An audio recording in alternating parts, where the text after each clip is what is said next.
Hello, and welcome to the third part of the Building Better Teams series. I would argue this is possibly one of the most important. The idea here is to look at self-awareness, getting yourself ready for working in a team, why you want to be in a team, and how you impact being in a team.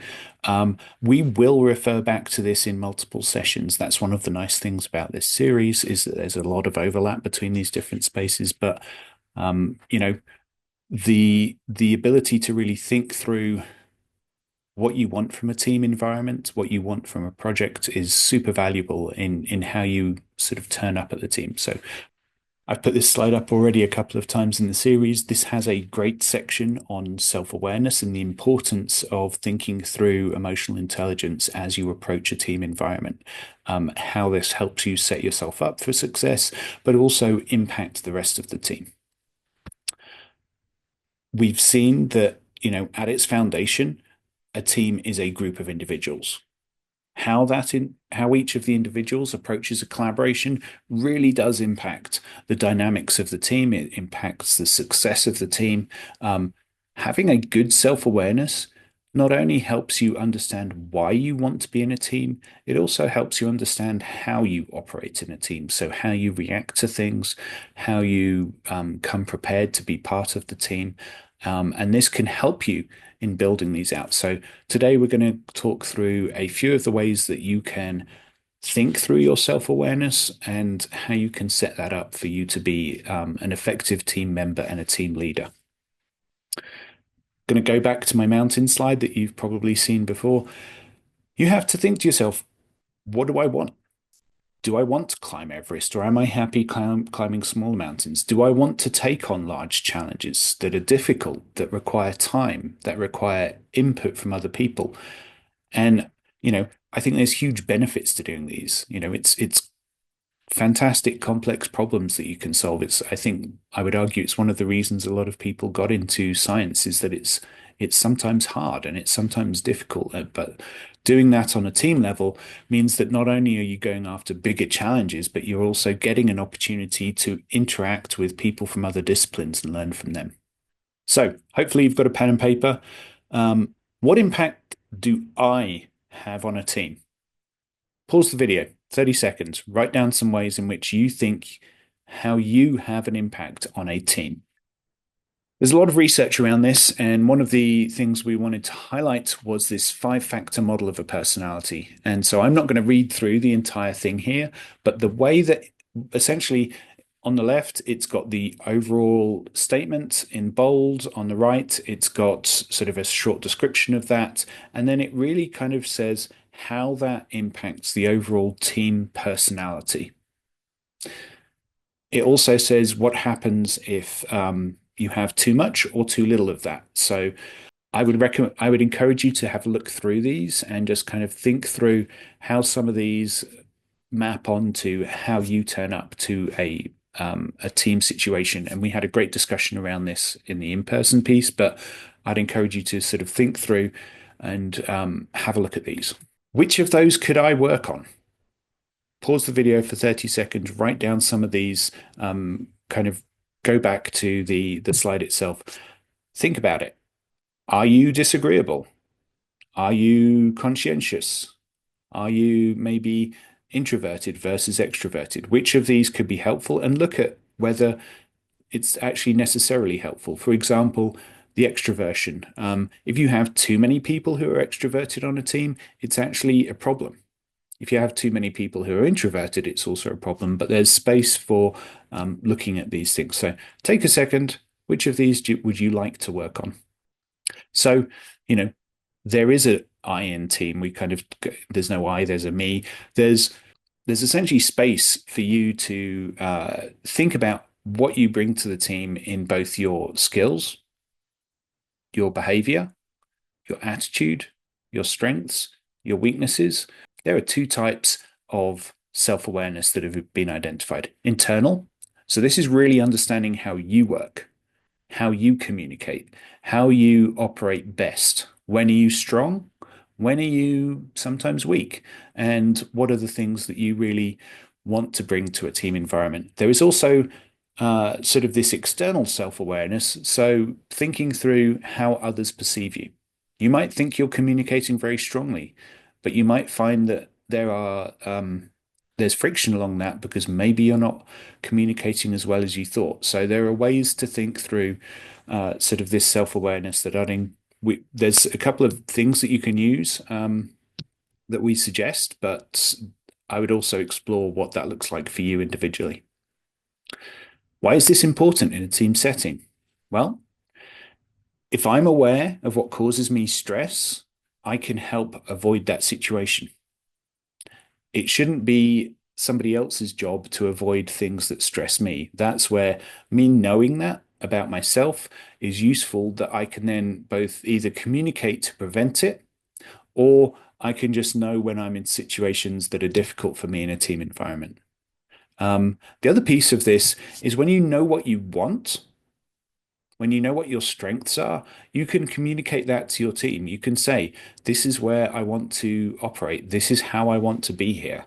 This is what I want to do. They might not know that you want to learn about a different discipline, or they might not know that you're interested in doing the graphics for the presentation until you tell them and until you know that is something that isn't available to the team. As you enter a team-based project, think about what you want to gain from the effort, how you can contribute in ways that people might not know, and how your presence in the team can impact the situation.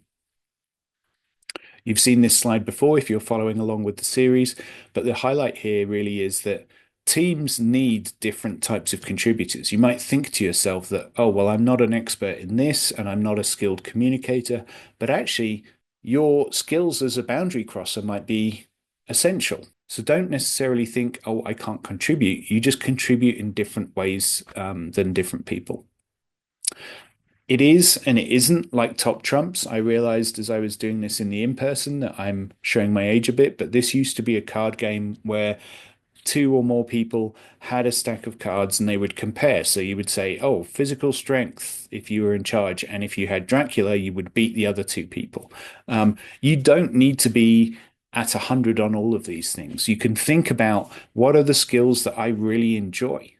What are the things that I really want to emphasize and bring to a team environment? You don't need to score at 100 across the range on these.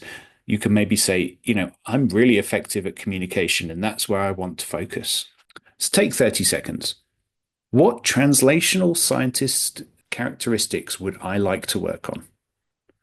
Write some stuff down. Think about, do you want to develop your strengths?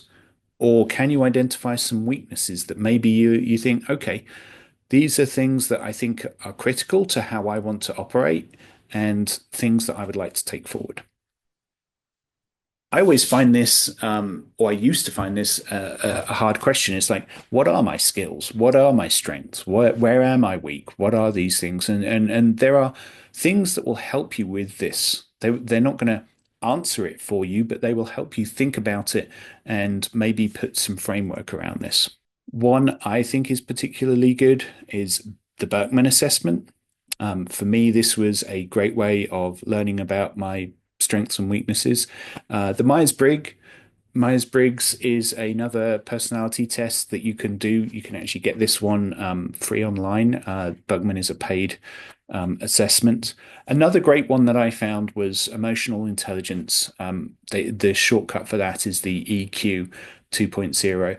This book comes with a online test that you can do, and it asks you a bunch of questions, and it gives you a readout of areas that you're currently weak and areas that you can develop. And one of the really important things for me at least was the statement in this that you can't change your IQ, but you can change your EQ. You can develop these skills.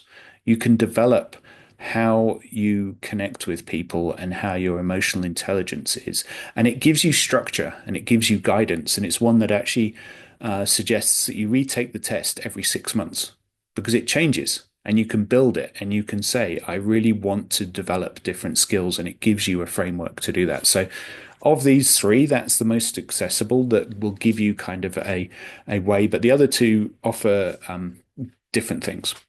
To this end, I want to recommend to folks the idea of reflexivity. And this was something that maybe if you'd spoken to me 15 years ago, I'd have rolled my eyes at. But the real idea here is, everyone's busy. If you're a researcher, you're maybe in the lab, you're trying to catch up on literature, you're trying to put together presentations, you're being dragged into team meetings, you're having to answer your emails. While you're doing all of that, you're not going to think well about what your strengths and weaknesses are, what your self-awareness is like. And this is where something like reflexivity is super valuable. I'm going to lean on Daniel Kahneman here. Um, he talks about the fact that there are two ways of thinking, fast and slow. Fast is kind of the responsive. It's often what a lot of us have learned and doing on a regular basis. But this idea of system two, where you really take time to think, if I need to get a project done, I will try and block out 3 hours in an afternoon to go and work just on that. And that's where system two thinking comes in. Try and block out some time to think about yourself. Try and take some reflection. Companies do this. Big organizations do this. The military call it the after action review. NASA calls it the pause and learn. It's a structured mechanism to really think about what the successes were for the team. Um, and the idea really is to refine your processes. So turn project meetings, turn activities, turn products into learning opportunities. So don't be so busy that you can't improve. How can you do this for yourself? Think about some of the situations you're currently in. Are they working for you? Are you getting what you want from that team project? Think about meetings, either right afterwards or at the end of the day. Was it a useful meeting? Did you get what you needed? If you didn't, why not? Ask for feedback. Really get kind of some of that external self-awareness from other people. And then think about yourself. So I've kind of built up, I'm my most effective, productive self when I'm doing something that I'm interested in, and I'm good at. I get energized by that. I prefer structure. I prefer organization. I also like to work independently. But there are team mechanisms for that framework. I am actually pretty flexible and agile, but only in situations where things are working well. If I perceive artificial urgency or something like that, I become fairly rigid. And so that's something I keep an eye on. It's part of my self-awareness, and I kind of take that forward. Try and take 10 minutes out of each day to reflect on the situation. I'm not great at this. I don't do it every day, but having this idea where you can kind of say, were there things that I did poorly today? How can I improve on that in the future? Why did it happen? Are there things I enjoyed today? Why did I enjoy them? Um, what actions or activities made you feel confident? Did you feel out of control? How can you shift your mindset on these? If you can answer these questions, you will refine your interaction in a team environment.